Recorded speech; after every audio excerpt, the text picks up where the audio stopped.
हमारा हमने नगर पालिक निगम बुरहानपुर से 2015 से लेकर 2020 की नलकूप खनन की जानकारी निकाली, जो हमारे पास करीब 450 पेज की आई। हमने इस संबंध में ये पूछा था कि बुरहानपुर क्षेत्र के अंदर नगर निगम 48 वार्डों के अंदर कितने नलकूप खनन किए गए। और इस संदर्भ में जब हमको जानकारी मिली तो हमने ये देखा कि उसके अंदर जो नलकूप खनन की एजेंसियाँ थी वो तारवाला बोरवेल और तारवाला ड्रिलिंग कंपनी से संबंधित थी। उसमें 80% ठेके वहाँ के नलकूप खनन के ऐसे दिए गए जो इनके और इनके रिश्तेदारों से संबंधित थे। इसमें एक बात और भी देखी कि 1948 से लेके अभी तक का जहाँ हमको जानकारी है कि 1948 से लेकर 2015 तक बुरहानपुर क्षेत्र के अंदर केवल 150 नलकूप खनन हुए थे, और 2015 के बाद 2020 तक मतलब करीबन 350 मतलब 200 नलकूप खनन हुए। तो अचानक इस तरह से बढ़ गए। और उसमें एक चीज़ हो रही कि कुछ ठेकेदारों को ऐसे नगर निगम एक्ट के अंदर नियम के अंदर बदलाव करते हुए उनको ठेका दे दिया गया। और हमारा मेन आरोप यह है कि एक पद पे रहते हुए व्यक्ति ने अपने रिश्तेदारों को लाभ देने के लिए काम किए और नलकूप खनन के ठेके दिलाए। उसमें जल आवर्धन योजना 2014 में चालू हुई। जब जल आवर्धन योजना शहर में लागू हो रही है और चालू हुई, तो फिर ऐसी क्या ज़रूरत पड़ी कि उसके बाद भी नगर निगम ने पूरे 48 वार्डों के अंदर नलकूप खनन जारी रखा। तो इसमें ये देखने में आ रहा है कि कहीं ना कहीं नगर पालिका के अधिकारी, कर्मचारी और नगर निगम उपाध्यक्ष की मिलीभगत से करोड़ों रुपए का नुकसान गवर्नमेंट को, सरकार को दिया, वो करा गया और खुद का लाभ अर्जित किया गया। किसको शिकायत की है आपने? हमने नगर निगम संचालय, नगर पालिक प्रशासन संचालय को इसकी शिकायत की है कि इसके अंदर जांच होना चाहिए। क्योंकि मानते हैं आप कि भ्रष्टाचार हुआ है? 100% भ्रष्टाचार हुआ है, और जांच करने के लिए जब अधिकारी आएंगे तो उनके दस्तावेज उनको देंगे। जरूरत पड़े तो ईओडब्ल्यू या लोकायुक्त में आप शिकायत बिल्कुल बिल्कुल करेंगे, जहाँ तक हो सकती है पूरी ऊपर तक शिकायत करेंगे। उधर से ऐसा कहा जा रहा है कि चूंकि वो विधानसभा में टिकट के बीजेपी के दावेदार हैं, उनकी स्थिति को, उनकी छवि को डैमेज करने के लिए आपने इस तरीके का आरोप? नहीं, ऐसा कुछ नहीं, ये तो अपने अपने मन की बात है। क्योंकि कोई भी आदमी डरता है, इस तरह के मामले उठते हैं तो डर तो लगता है कि कुछ ना कुछ है। ऐसे बहुत से मामले और भी, ये सेवा सदन हॉस्पिटल को लेके भी एक मामला है। उस मामले के अंदर हमने ये देखा कि उनको किसी प्रकार की अनुमति नहीं है, और टाउन एंड कंट्री प्लान की अनुमति नहीं है, नगर निगम से अनुमति नहीं है, लेकिन कॉम्प्लेक्स निर्माण हो गया, बिजनेस कॉम्प्लेक्स निर्माण हो गया। ये हॉस्पिटल को बंद करने के पीछे भी एक साजिश है, क्योंकि ये रोड साइड की ज़मीन है, करोड़ों रुपए का भाव बढ़ गया है, तो यहाँ पे फिर से हम कॉम्प्लेक्स बनाया जाए, इसके लिए जानबूझ के एक ऐसा हॉस्पिटल बंद करने की साजिश फाउंडर मेंबर होते हुए इन्होंने की है कि कल जाके कॉम्प्लेक्स का फ़ायदा उठाएंगे, पैसा बनाएंगे। क्या जरूरत पड़ेगी तो बीजेपी संगठन को आप शिकायत करेंगे? बिल्कुल करेंगे, बिल्कुल करेंगे, समय आएगा तो।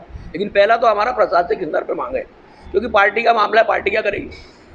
पार्टी में तो बहुत सारी बातें होती रहती है। हम तो ये शासन से मांग करेंगे कि शासन इस मामले में क्या कर रहा है। नुकसान तो सरकार का हुआ है, इसके अंदर जो भी कुछ होता है टैक्स पेयर का पैसा जाता है। क्या नाम आपका? हेमराज सिंह रघुवंश। मेरा केवल इतना कहना है, मुझे ये नहीं मालूम कि हेमराज रघुवंश से आरटीआई कार्यकर्ता कब बन गया। जहाँ तक मेरा सवाल है, उसकी गाड़ी भी मैंने देखी, उसके बाद प्रेस लिखा हुआ है, पत्रकार है। खैर वो विषय अलग है। मेरा ये खाली कहना है कि उन्होंने कहा कि मेरे द्वारा अध्यक्ष के सभापति के कार्यकाल में भ्रष्टाचार हुआ है,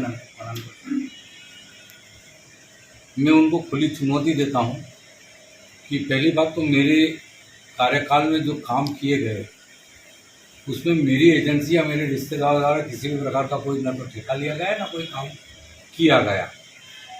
सरासर झूठ है। यदि उनकी बात पर प्रमाण है तो वो बताए कि मेरे कौन से रिश्तेदार ने काम किया ट्यूबवेल का। हाँ, ट्यूबवेल का मेरा धंधा लगभग 1991 से करते आ रहा हूँ। वो ट्यूबवेल का धंधा मेरा है। और आपने जो नाम बताया हेम सिंह रघुवंशी जी का, तो मेरा निवेदन है कि एक प्रतापपुरा के अंदर अभी एक नया कॉम्प्लेक्स बन रहा है, भगतवाज कंपनी वालों का द्वारा निर्माण किया जा रहा है। वहाँ पर भी महीने 1.5 महीने पहले ये हेमराज रघुवंशी जी पहुँचे थे और उन्होंने खूब मेरे बारे में उल्टा सीधा वहाँ लोगों के सामने कहा, फेसबुक पर डाला, व्हाट्सएप पर डाला, और फिर पता लगा कि न तो मेरी गाड़ी थी, न दूर दूर तक मेरा उनसे कोई संबंध था। इस तरीके की हरकत उनके द्वारा की जाती रही है।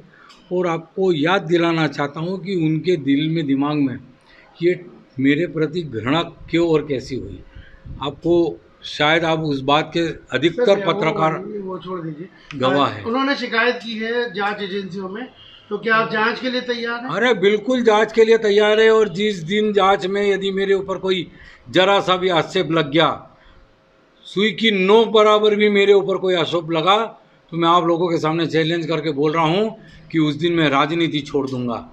मैं आवेश में आकर नहीं बोल रहा हूँ, बहुत सोच समझ के और बहुत ईमानदारी के साथ कह रहा हूँ कि राजनीति जीवन के 40-42 साल मैंने जो निकाले हैं, किसी से 1 रुपये की आस नहीं रखी, कभी किसी से 1 रुपया लेने की, चाय पिलाने का दाग मेरे ऊपर नहीं है।